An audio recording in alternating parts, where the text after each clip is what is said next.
പ്രതിസന്ധി ഘട്ടങ്ങളോട് പോരാടി തങ്ങളുടെ കഴിവുകൾ ലോകത്തിന് മുന്നിൽ കാട്ടുന്ന നിരവധി പേരെ നമുക്ക് പരിചയമുണ്ട്. അത്തരത്തിലൊരാളാണ് തിരുവനന്തപുരം പാച്ചല്ലൂർ പനത്തുറ സ്വദേശി സന്ധ്യ. ഇരു കൈകളും കാലുകളും ഇല്ലാതെ വളർന്ന സന്ധ്യ ഇടത് കൈമുട്ടിലെ നേർത്ത വളവിലൂടെ പെൻസിൽ പിടിച്ച് ഗംഭീരമായ ചിത്രങ്ങൾ വരയ്ക്കും. അടുത്തിടെ പിറന്നാൾ ദിനത്തിൽ നടൻ മോഹൻലാലിന് സമ്മാനിക്കാൻ സന്ധ്യ ഒരു ചിത്രം തയ്യാറാക്കിയിരുന്നു. ഇത് കണ്ട് ലാലേട്ടൻ്റെ കോളും എത്തി. ബാക്കിയുള്ള മുഴുവൻ വിശേഷങ്ങളും സന്ധ്യ നേരിട്ട് തന്നെ നമ്മളോട് പറയും. സ്വാഗതം സന്ധ്യ. നമസ്കാരം. ലാലേട്ടന്റെ പിറന്നാൾ ദിനത്തിൽ തന്നെ ഇത്തരം ഒരു ചിത്രം അദ്ദേഹത്തിന്റെ ശ്രദ്ധയിൽപ്പെടുത്തുക, അദ്ദേഹം വീഡിയോ കോൾ ചെയ്ത് ആ ഒരു സന്തോഷം അറിയിക്കുക, അതെങ്ങനെയായിരുന്നു ആ ഒരു നിമിഷമൊക്കെ ഓർത്തെടുക്കുന്നത്?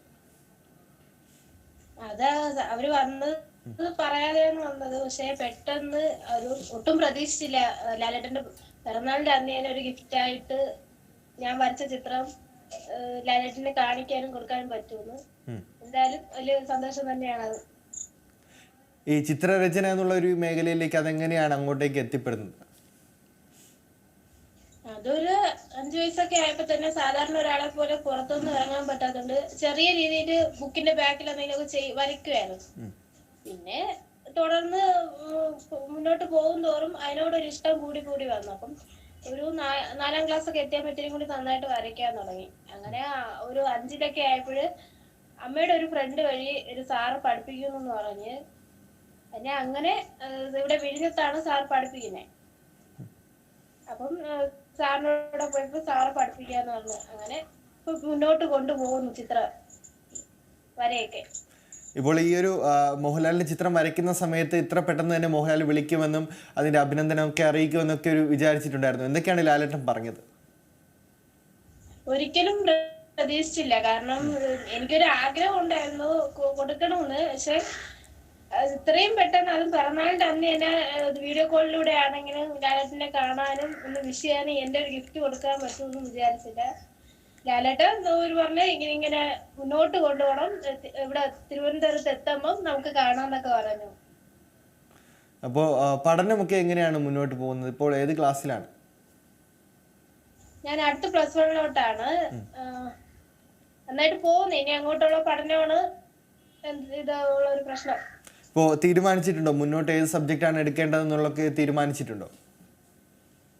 എനിക്ക് താല്പര്യം കമ്പ്യൂട്ടർ സയൻസ് ആണ്. പിന്നെ പോകുന്നൊരു ബുദ്ധിമുട്ടും കൂടി ഉണ്ട്. അതൊക്കെ കിട്ടുന്ന പോലെ ഇരിക്കും.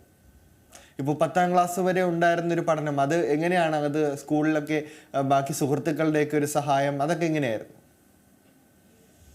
അവരെല്ലാം നല്ല സപ്പോർട്ടാണ്. ടീച്ചേഴ്സ് ആയാലും ഫ്രണ്ട്സ് ആയാലും. ഞങ്ങളെ നോക്കാനൊക്കെ അവിടെ ആളുണ്ടായിരുന്നു.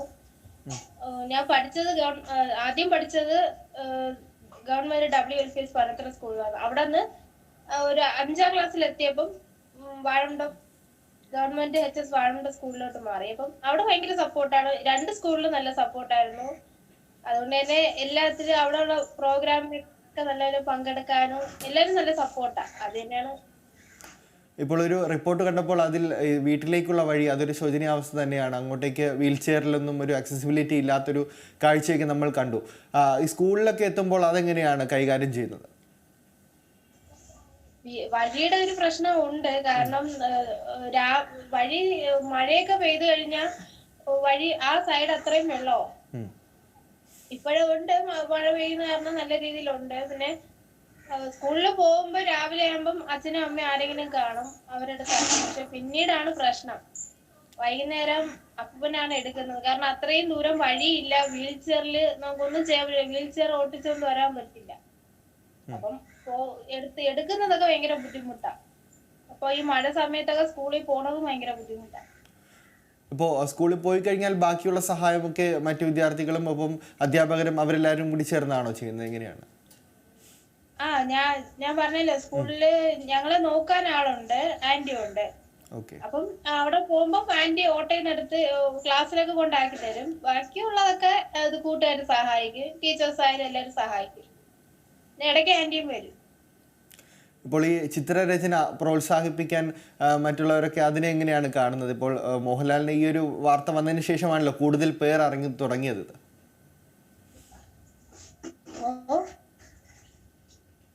ഈ ചിത്രരചന മറ്റു കൂടുതൽ ആളുകൾ അറിഞ്ഞു തുടങ്ങിയത് ഈ ഒരു വാർത്ത വന്നതിന് ശേഷമാണല്ലോ, ഈ മോഹൻലാലിന്റെ പിറന്നാളിന് ശേഷമാണല്ലോ. അതിനുശേഷം ഈ ഒരു കഴിവിനെ മറ്റുള്ളവർ എങ്ങനെയാണ് പ്രോത്സാഹിപ്പിക്കുന്നത്? എല്ലാരും ഭയങ്കര സപ്പോർട്ടാണ്. ഇതുപോലെ തന്നെ വരച്ചതിൽ ഒരുപാട് അഭിനന്ദനങ്ങൾ വിളിച്ചറിയിക്കുന്നുണ്ട്. അതൊക്കെ തന്നെയാണ് എന്റെ ഒരു സന്തോഷം. കാരണം ഞാൻ വരച്ചു ഒരു അതിന് ഇത്രയും തോളം ആൾക്കാർ കാണുമെന്നൊന്നും ഞാൻ പ്രതീക്ഷിച്ചതല്ല. ഒരാഗ്രഹത്തെ ഒരു സ്നേഹസാന്ദ്രം ചാരിറ്റബിൾ ട്രസ്റ്റ് എന്നൊരു ട്രസ്റ്റ് ഉണ്ട്. ഞാൻ ആദ്യം ഫേസ് വരച്ച് മധുസാറിനാണ് കൊടുത്തത്. അത് അവരുടെ ഒരു ഇതിൽ തന്നെയാണ് കൊടുത്തത്.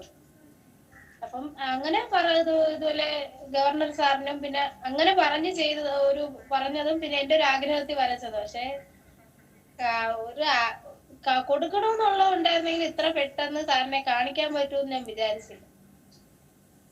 ഇപ്പോൾ ഇപ്പോൾ ഇത് പെൻസിൽ ഡ്രോയിങ് അല്ലേ മോഹൻലാലിന്റെ ചിത്രം വരച്ചത്? മറ്റുള്ള ചിത്രങ്ങൾ നമുക്കിപ്പോൾ സ്ക്രീനിൽ കാണാൻ സാധിക്കുന്നുണ്ട്, അതിൽ പെയിന്റിങ് ഉൾപ്പെടെയുള്ള കാര്യങ്ങളുണ്ട് അല്ലേ? ഇപ്പോൾ വീട്ടിലാരൊക്കെയാണുള്ളത്? വീട്ടുകാരുടെ ഒരു വിശേഷം കൂടി പങ്കുവയ്ക്കാം. വീട്ടില് അച്ഛൻ, അമ്മ, അനിയത്തി, അപ്പൂപ്പനും അമ്മൂമ്മയും. അച്ഛന് കൂലിപ്പണിയാണ്. അമ്മയ്ക്ക് ഒരു ഓഫീസില് ഡെയിലി വേജസ് ആയിട്ട് വർക്ക് ചെയ്യാം. അപ്പോൾ അവരും ഈ ലാലേട്ടന്റെ കോൾ എത്തിയ സമയത്ത് അവരൊക്കെ അപ്രതീക്ഷിതമായിരുന്നു, എല്ലാവർക്കും സന്തോഷമായോ? എല്ലാവർക്കും സന്തോഷമായി. അമ്മ ഇല്ലായിരുന്നു, അമ്മ ജോലിക്ക് വരികയായിരുന്നു. എന്നാലും അമ്മയ്ക്ക് സന്തോഷമായി. ഇപ്പോൾ ഇനി +1 പറഞ്ഞു. അപ്പോൾ സ്കൂള് തിരഞ്ഞെടുക്കുക എന്നതുൾപ്പെടെയുള്ള കാര്യങ്ങൾ വലിയൊരു പ്രതിസന്ധി തന്നെയാണോ? അത് ഏതെങ്കിലും സ്കൂളുകാർ ഇങ്ങോട്ട് സമീപിച്ചിട്ടുണ്ടോ? എങ്ങനെയാണ് അതിന്റെ ഒരു എങ്ങനെയാണ്? സ്കൂള് നമ്മുടെ ഇവിടെ അടുത്തുള്ള സ്കൂളിലൊക്കെ 2ാമത്തെ നിലയിൽ പിന്നെ നല്ല കയറ്റമൊക്കെ ഉണ്ട്. അപ്പൊ അവിടെയൊക്കെ കിട്ടുന്നത് നമ്മൾ ചോദിച്ചിട്ടുണ്ട്, എങ്ങനെയെന്ന് അറിയില്ല കിട്ടുമെന്ന്. പിന്നെ ഉള്ളതൊക്കെ ഇത്തിരി ദൂരെയാണ്. പക്ഷെ എവിടെ പോയാലും ഓട്ടോയിലേ പോകാൻ പറ്റത്തുള്ളൂ. ഇപ്പോൾ ഈ ഒരു പ്രതിസന്ധി ഘട്ടത്തിൽ അങ്ങനെ ഒരു പ്രശ്നമുണ്ട്. അപ്പം ഓട്ടോ പോകുന്ന ആ ഒരു ഇത് ബുദ്ധിമുട്ടുണ്ട്. അടുത്താണ് നോക്കുന്നത്. ഇപ്പോൾ ഈ മുമ്പും ഈ ചിത്രങ്ങളൊക്കെ വരച്ച് സോഷ്യൽ മീഡിയയിൽ അപ്ലോഡ് ചെയ്യാറുണ്ടോ? ഈ സോഷ്യൽ മീഡിയയിൽ ഇത്തരം ചിത്രങ്ങൾക്കൊക്കെ വലിയ സ്വീകാര്യതയൊക്കെ ലഭിക്കാറുണ്ടല്ലോ. ഞാൻ ആദ്യം എന്റെ ഇൻസ്റ്റാഗ്രാമിലൊക്കെ കൂടി ചെയ്യായിരുന്നു. പിന്നെ ഞാൻ ഇപ്പൊ ഒരു യൂട്യൂബ് ചാനൽ തുടങ്ങിയിട്ടുണ്ട്. 1 വർഷത്തോളമായി. അതിൽ കൂടി വരയ്ക്കുന്നതൊക്കെ ഞാൻ ഇടുന്നുണ്ട്. സന്ധ്യാസ് വേൾഡ് എന്നാണ് ചാനലിന്റെ പേര്. ഓക്കെ, അപ്പോൾ അതിലെ ആളുകളൊക്കെ എങ്ങനെയാണ് കമന്റ് ചെയ്യുന്നത്? എങ്ങനെയാണ് അവരുടെയൊക്കെ ഒരു പ്രതികരണം? എല്ലാരും ഭയങ്കര സപ്പോർട്ടാണ്. ഇതുപോലെ വിളിച്ച് ഇനിയും മുന്നോട്ട് ഇതുപോലെ വരച്ച് വീഡിയോസ് ഒക്കെ ഇടണം. അതിന് ഭയങ്കര സപ്പോർട്ടായില്ലായിരുന്നു. ആ ഒരു സപ്പോർട്ട് തന്നെയാണ് നമുക്ക് ആ ചാനൽ മുന്നോട്ട് കൊണ്ടുപോകാനുള്ള ഒരു പ്രചോദനം. ഇപ്പോൾ ആദ്യമൊക്കെ വരയ്ക്കുമ്പോൾ കൂട്ടുകാർക്കൊക്കെ ഒരു അത്ഭുതം ഉണ്ടായിരുന്നു, ഇങ്ങനെ സാധിക്കുന്നുണ്ടല്ലോ എന്നുള്ള കാര്യത്തിൽ. കൂട്ടുകാരൊക്കെ എന്താണ് പറഞ്ഞിരുന്നത്? ഇപ്പോൾ അവധിക്കാലം കൂടിയാണല്ലോ, ഈ വാർത്ത അവരിലേക്കൊക്കെ എത്തുമ്പോൾ അവരെന്താണ് പറയുന്നത്? ആദ്യമൊക്കെ വരയ്ക്കുമ്പോ അവർക്കും ഒരു ഇതുണ്ടായിരുന്നു, അയ്യോ പറ്റുമോ വരയ്ക്കാനൊക്കെ എന്ന് പറഞ്ഞു. പക്ഷെ അവിടെ അവരെ മുമ്പിൽ വെച്ച് ഒരുപാട് വട്ടം വരച്ചിട്ടുണ്ട്. അപ്പൊ അവർക്ക് ഭയങ്കര സന്തോഷമാണ്, ഇങ്ങനെ വരയ്ക്കുന്നല്ലോ.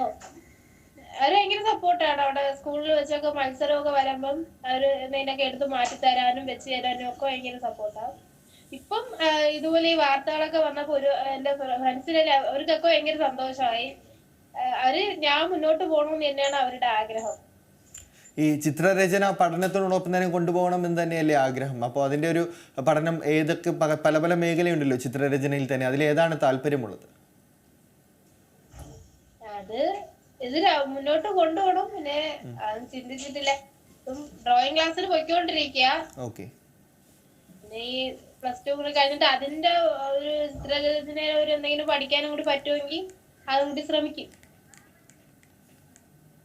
ഇപ്പോൾ ഈ ചിത്രം ഓരോന്ന് വരയ്ക്കുന്ന സമയത്ത് എടുക്കാൻ മനസ്സിൽ ഉദ്ദേശിക്കുന്ന തീം അതെങ്ങനെയാണ്? ഇപ്പോൾ ലാലേട്ടന്റെ ചിത്രം വരയ്ക്കണമെന്നുള്ള ആഗ്രഹം അതെങ്ങനെയാണ് ഉണ്ടായിട്ടുള്ളത്? ലാലേട്ടന്റെ ചിത്രം ഞാൻ ഒരുപാട് സിനിമകൾ കാണാറുണ്ട് ലാലേട്ടന്റെ തന്നെ. പിന്നെ ഞാൻ പറഞ്ഞല്ലോ, ഒരു സ്നേഹസാന്ദ്രം ചാരിറ്റബിൾ ട്രസ്റ്റ് ഞങ്ങളെ പോലുള്ള കുട്ടികളുടെ അമ്മമാരുടെ ഒരു ട്രസ്റ്റ് ആണ്. അപ്പം അതില് അവിടുത്തെ ഷീജ എന്ന് പറഞ്ഞൊരു ചേച്ചിയുണ്ട്. ആ ചേച്ചി പറഞ്ഞു, ഇങ്ങനെ വരച്ചാൽ നമുക്ക് ഒരു അവസരം തരാന്ന്. പക്ഷെ അപ്പോഴത്തേക്ക് എനിക്കും ഒരു ആഗ്രഹമായി വരയ്ക്കണം എന്നുള്ളത്. അങ്ങനെ ഞാൻ വരച്ച് 2 ദിവസം എടുത്ത് വരച്ചു. പിന്നെ കൊടുക്കാനൊരു അവസരം നോക്കിയിരുന്നപ്പോ ഓരോ കാരണങ്ങളായിട്ട് നടന്നില്ല. ഇതിപ്പോൾ മോഹൻലാൽ നേരിട്ട് തന്നെ വരാം, തിരുവനന്തപുരത്ത് എത്തുന്ന സമയത്ത് നേരിട്ട് വന്ന് കാണാമെന്ന് പറയുമ്പോൾ ആ ഒരു നിമിഷത്തെ സന്തോഷം അതെങ്ങനെയാണ് ഓർത്തെടുക്കുന്നത്? ഒരു നിമിഷം എന്ന് പറയുന്നത് ഒട്ടും പ്രതീക്ഷിച്ചില്ല. പെട്ടെന്ന് ഏറി വന്ന് ഇങ്ങനെ വിളിച്ചു തന്നു. എന്താണ് ഭയങ്കര ഇതായിപ്പോയി. ലാലേട്ടനോട് ഇത്രയും പെട്ടെന്ന് സംസാരിക്കാൻ പറ്റുമോ എന്നുള്ളതാണ്. ഇത്രയും പറഞ്ഞപ്പോ തന്നെ എനിക്ക് ഒരുപാട് സന്തോഷമായി. അത് എന്റെ ജീവിതത്തിൽ ഏറ്റവും വലിയൊരു നല്ലൊരു നിമിഷമായിട്ടാണ് ഞാൻ ഇപ്പൊ കാണുന്നത്. ഇപ്പോൾ നേരത്തെ സ്നേഹം ചാരിറ്റബിൾ ട്രസ്റ്റിന്റെ കാര്യം പറഞ്ഞു. അത് നൽകുന്ന പിന്തുണ, സഹായം അതൊക്കെ എങ്ങനെയാണ് മറ്റുള്ള കുട്ടികൾക്കായാലും ഇപ്പോൾ സന്ധ്യക്കായാലും? സ്നേഹസാധ്യത ചാരിറ്റബിൾ ട്രസ്റ്റ് ഞങ്ങൾക്ക് വേണ്ടി ഈ ഓരോ ഓണം, ക്രിസ്മസ്, ഓരോ പ്രോഗ്രാം വരുമ്പോ, ഓരോ നല്ല നല്ല വിശേഷ ദിവസങ്ങൾ വരുമ്പം എല്ലാ അമ്മമാരെയും വിളിച്ചു കൂട്ടി, അമ്മമാരെയും കുട്ടികളെയും വിളിച്ചു കൂട്ടി ഒരു ദിവസം ഫുള്ള് എല്ലാവർക്കും സന്തോഷമായിട്ട് പ്രോഗ്രാം കാര്യങ്ങളായിട്ടും പിന്നെ അവർക്ക് ആവശ്യമുള്ള കാര്യങ്ങൾ കൊടുത്തും എല്ലാവരും ഭയങ്കര സപ്പോർട്ടാണ്. എനിക്കായാലും അങ്ങനെ തന്നെയാണ്. ഞാൻ ഒരുപാട് വർഷമായിട്ട് ഇതിപ്പോ തുടങ്ങിയിട്ട് കുറച്ച് വർഷമായെങ്കിലും ശരി ചേച്ചി ഒരുപാട് വർഷമായിട്ട് ഞങ്ങൾക്ക് അറിയാം. അപ്പം ഞങ്ങളെ പോലുള്ളവരെ നല്ല രീതിയിൽ ചേർത്ത് നടത്തുന്ന ഒരു ട്രസ്റ്റ് തന്നെയാണ് സ്നേഹസാധന ചാരിറ്റബിൾ ട്രസ്റ്റും ഷിജു ചേച്ചി. ശരി, ഏതായാലും മുന്നോട്ടുള്ള യാത്രയ്ക്കും പഠനത്തിനും ചിത്രരചനയ്ക്കും ഉൾപ്പെടെ എല്ലാത്തിനും ഒരു അഭിനന്ദനങ്ങൾ നേരുകയാണ്, ഒപ്പം തന്നെ ആശംസകളും നേരുകയാണ്. വളരെയധികം നന്ദിയുണ്ട് പ്രേക്ഷകരുമായി വിശേഷങ്ങൾ പങ്കിട്ടതിന്. താങ്ക് യു, നന്ദി. പ്രതിസന്ധി ഘട്ടത്തെ നമ്മുടെ കഴിവുകൾ കൊണ്ട് അമ്പരപ്പിച്ച് പിന്തുണ കാണിക്കുന്ന ഒരു തിരുവനന്തപുരം പാച്ചല്ലൂർ പനത്തുണ സ്വദേശി സന്ധ്യയാണ് സി മലയാളം ന്യൂസിൽ അതിഥിയായെത്തിയത്. വളരെയധികം നന്ദി. ഏറ്റവും പുതിയ വാർത്തകളും വിശേഷങ്ങളും വിരൽ തുമ്പിലറിയാൻ സി മലയാളം ന്യൂസ് എല്ലാ ഡിജിറ്റൽ പ്ലാറ്റ്ഫോമുകളിലും ലഭ്യം.